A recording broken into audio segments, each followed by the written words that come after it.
Dr. Tim Anderson, thank you very much for accepting my invitation again on Syriana analysis. It's a really pleasure to discuss with you, especially that there's an ongoing turmoil going on in Cuba. And since Cuba is part of independent countries, let's say from American imperialism, it's also subject, it is targeted today by the US and its allies in the mainstream media and through the NGOs. And we can all see now whether on social media or in the media, that the pressure is very big on Cuba.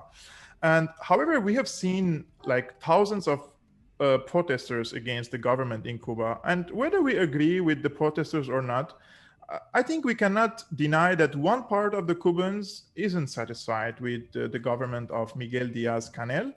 I mean, taking from this context, what are the demands of the protesters in Cuba and who are they? I mean, their affiliation. Okay, I think we should start with a little context because, you know, Cuba has been under an economic siege from the US for 60 years now, for 6 decades. And that makes economic life difficult because the US applies it not just to its own trade with Cuba, but to any third parties. So you might be familiar with this looking at Syria in recent years, like the Caesar law, which applies to third parties too. Now, on top of that, there is of course the destruction of Cuba's tourism in the last year or so with the pandemic. Basically, that they've restarted a small amount of tourism, but basically most of the tourist income is gone. And on top of that, there is the siege. They call it sanctions. Really, they are unilateral coercive measures, illegal, on Venezuela as well. So Venezuela's economy is very damaged, and Venezuela has been Cuba's main economic partner for the last 15 years or so. So economically, things are very difficult in Cuba now. In those circumstances, you know, the big power, in their case, the big neighbor to the north, likes to take advantage of those sort of situations. In fact, the siege, or the so-called sanctions, when they were started back in the early 60s, were intended, and I'm almost quoting here, to cause starvation, desperation, and for people to rise up against their government. It's really the type of mentality that applies to the US so-called sanctions against Iran, against Syria, against Lebanon and Iraq to a degree now, and many other countries, basically. So what happened on Monday was, and remember, also like Syria, you've had anti-government protests and pro-government protests in Cuba in recent days. And the Western media has not really distinguished between the pictures of the two of them, so it seems like it's much bigger than it is.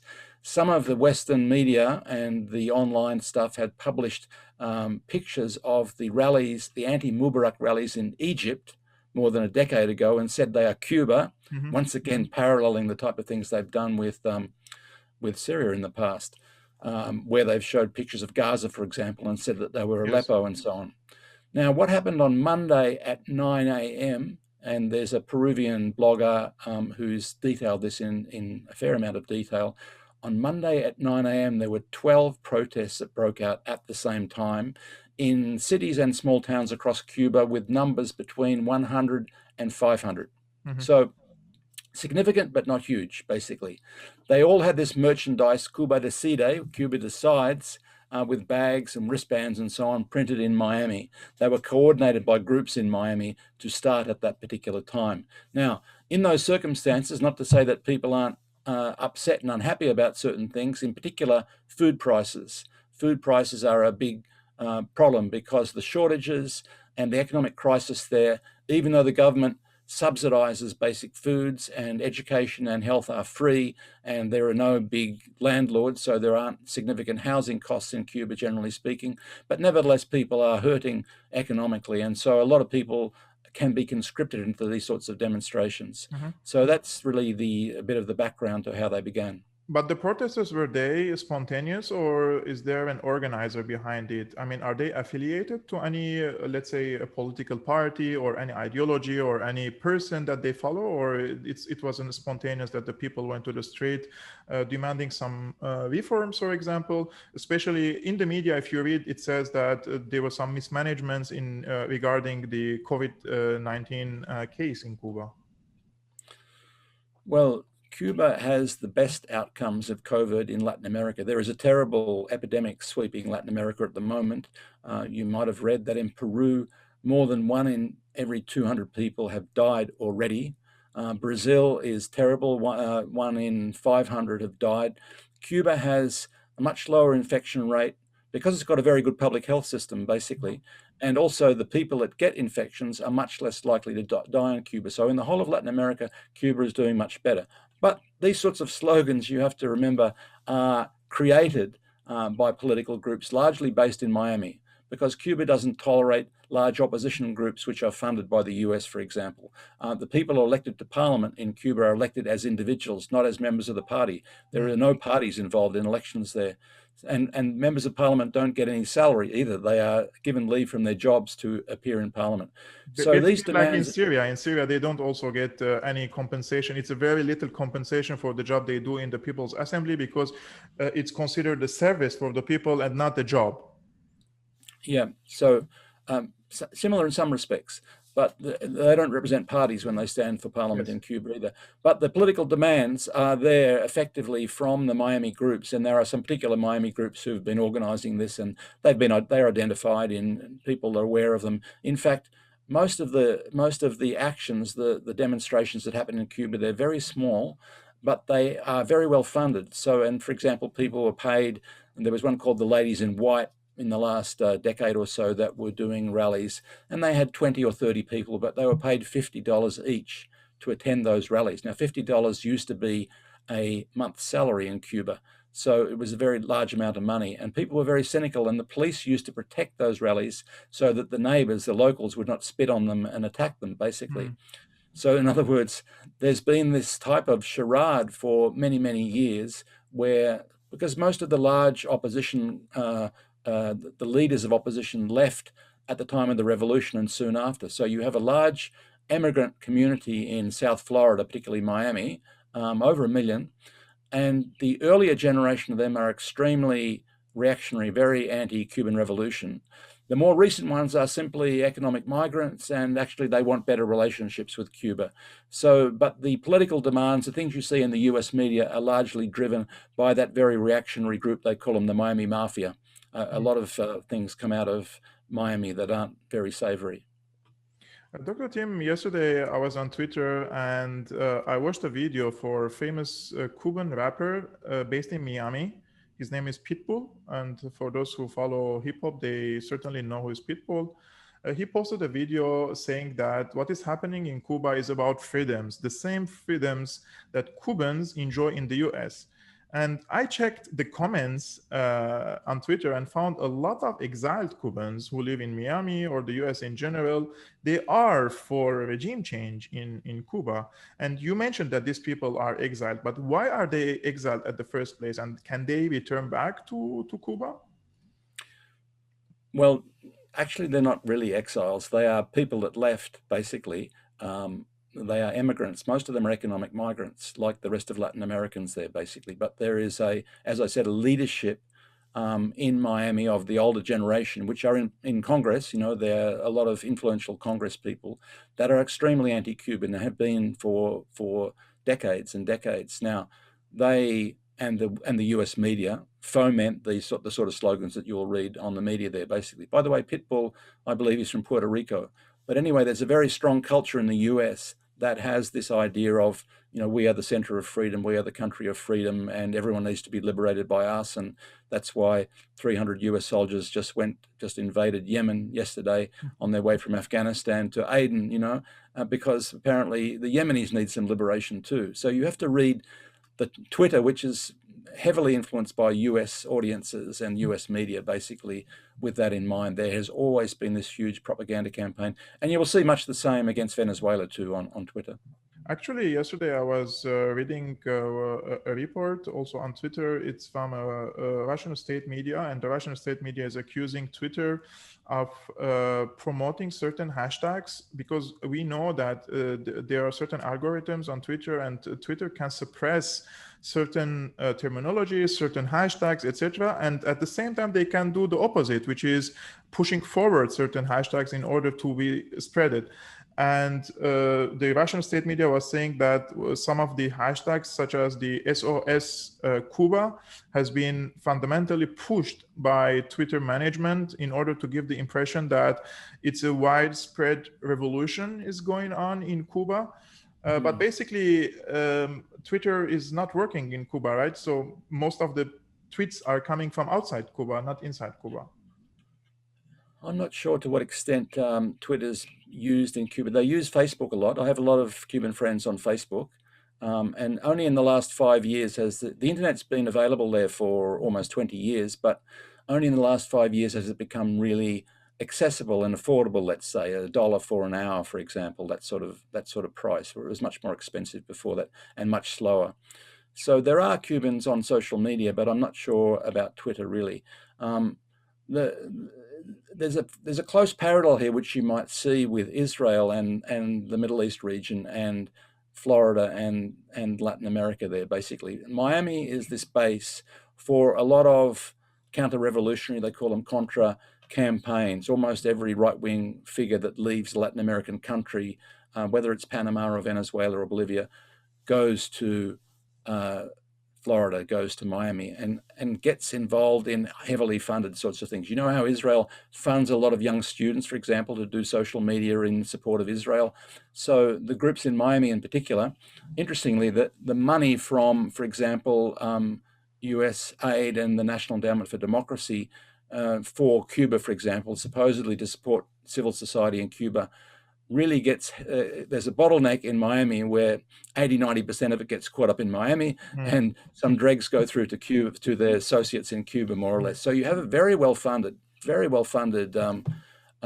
anti-Cuban campaign, which goes back many decades. And for example, if you look at US Treasury, the OFAC office, which supervises their so-called sanctions, their unilateral coercive measures on the world, I remember back at the time of 9/11 when they were saying Osama bin Laden was the chief villain in the world, they had something like 1 or 2 people looking for Osama bin Laden and 27 looking at Cuba, which at that stage was really US citizens bringing cigars back from Cuba. They used to fine them $1,000.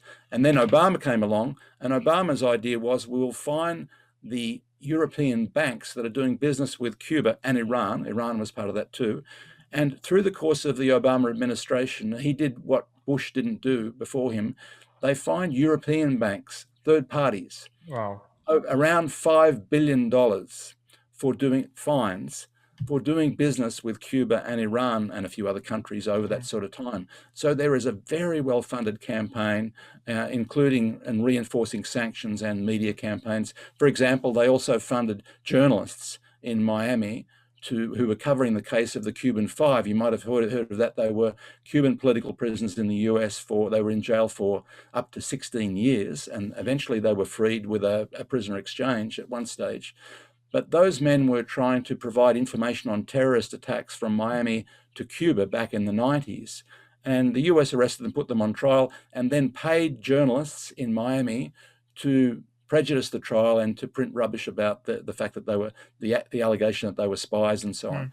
So the media campaign, the economic siege on Cuba is something that goes back a very long way. Fortunately, this is fairly well documented in the US, so you have a large counter movement, if you like, amongst the left and solidarity movements there that understand the history of this, because it applies to Bolivia and Venezuela and many other countries, to Nicaragua, for example.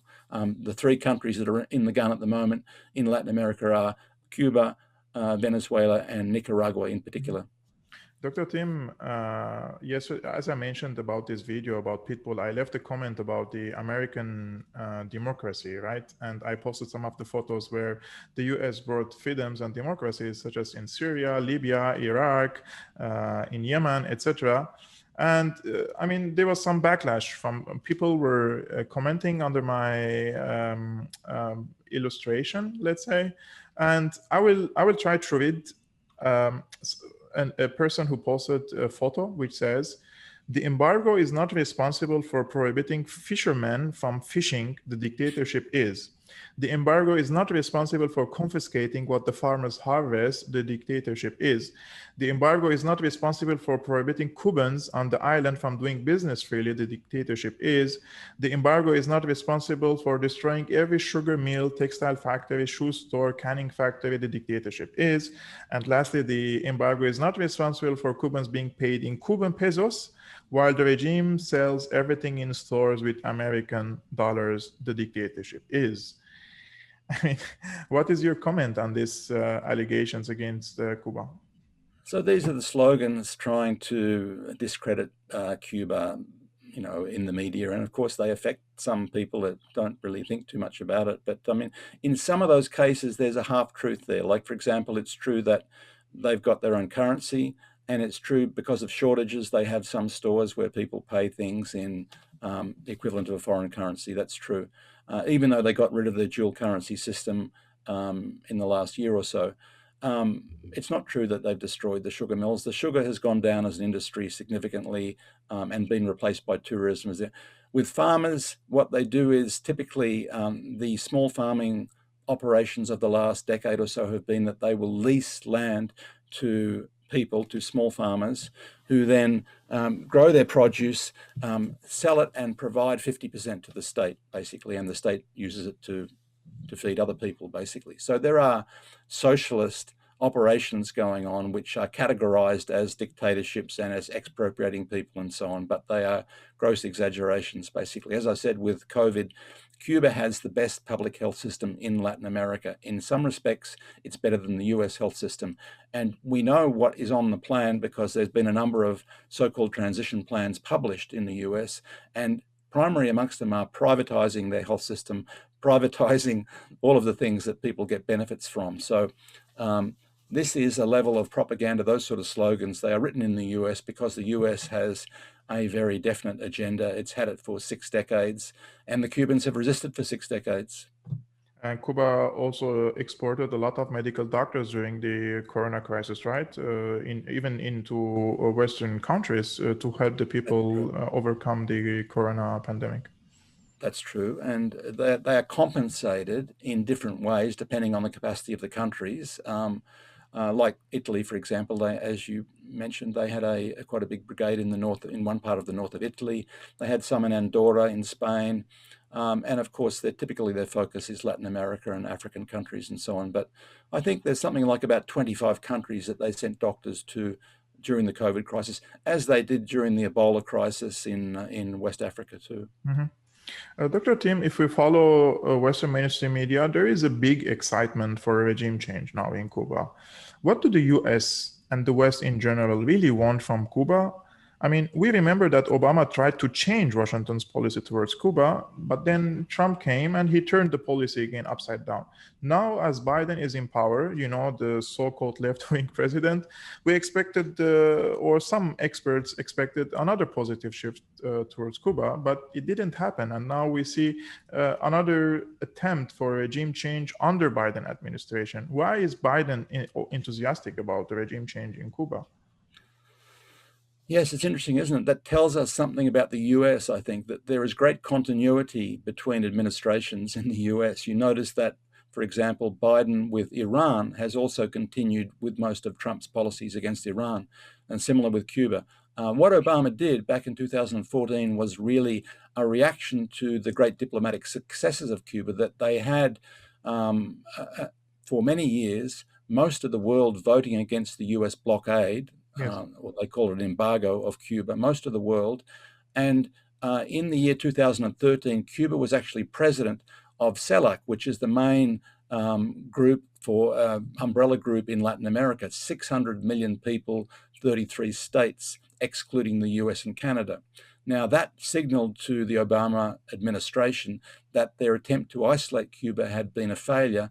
And so when Obama re-established diplomatic relationships with Cuba, but he didn't remove all of the unilateral coercive measures, the so-called sanctions, because only some of those were under the control of the president. Many of them are under the control of the Congress.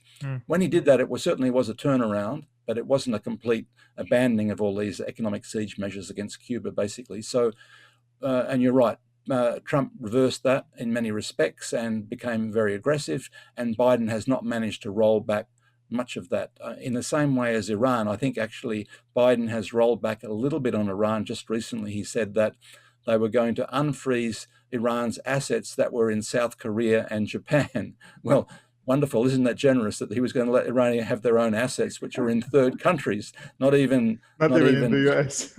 not even stolen in the US. So that's what the Biden administration is struggling with at the moment, that there is this great continuity. You know, the US presidents don't really determine what goes on. You have this deep state that trundles on with its policies, and occasionally it admits failure or retreats, like the retreat from Afghanistan at the moment, for example. But, you know, what they're facing is that Cuba is actually a very stable system. It seems like there's a lot of, sound and light coming out in the media and Twitter and so on, but actually Cuba is managing itself relatively well. I think we're not going to see what we did see in Syria, for example, armed groups coming and shooting people and blaming it on the government. The Cubans are not going to tolerate that. They have a very good surveillance and security system. It's based on every single block, every urban and rural block in Cuba being integrated into their neighborhood watch system. Basically, they know what's going on.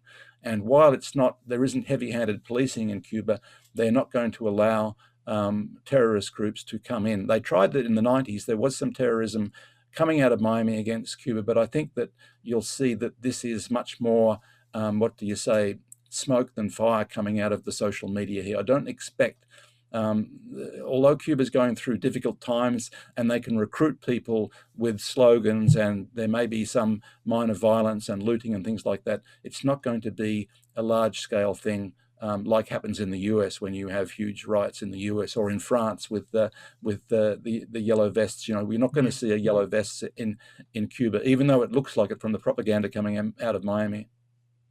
Actually, when you watch the videos that is coming from Cuba right now, it's pretty similar from the first days of the so-called revolution in Syria. A few hundred people are marching in the streets, and you can basically record these videos from certain angles that you can show that as if there are thousands of people are marching, but they don't dare, for example, to show the same video from a drone footage, for example, or from the bar, because it will be very clear that there are tens of people or maximum 200, 300 people. But you mentioned now, Dr. Tim Anderson, that you rule out the possibility of toppling the government in Cuba or a change in the system, their political system. But for an argument's sake, this is my last question for you. For an argument's sake, let's suppose things deteriorated in Cuba and everything is possible in politics, right? Who may be the alternative for the current system there? Who are the people who can fill the vacuum? And number two, if the situation was going very bad, do you expect, for example, a Venezuelan military intervention in Cuba?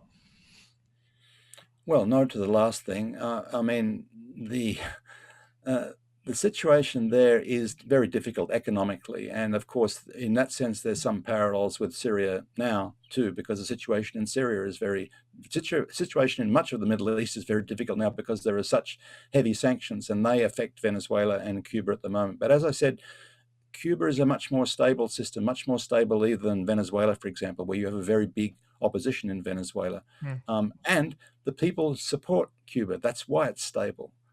It's very stable in that sense because the people they get out on the streets. They are out on the streets. You won't see it in the Western media, but there are big rallies in support of the revolution. They don't say they're just supporting the government. They're supporting the revolution because they have more say in what goes on in their country than most Western so-called democracies, where people come out to vote for someone they don't like once every few years. In Cuba, with every big policy initiative or change, they come out and the organizations, the mass organizations have a say in those sorts of things.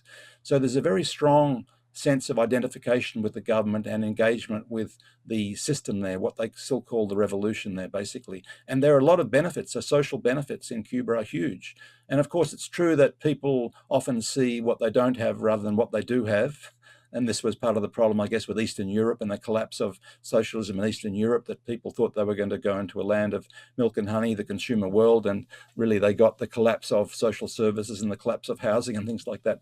But I seriously don't see any short-term political change in Cuba because there is such strong support for the system there.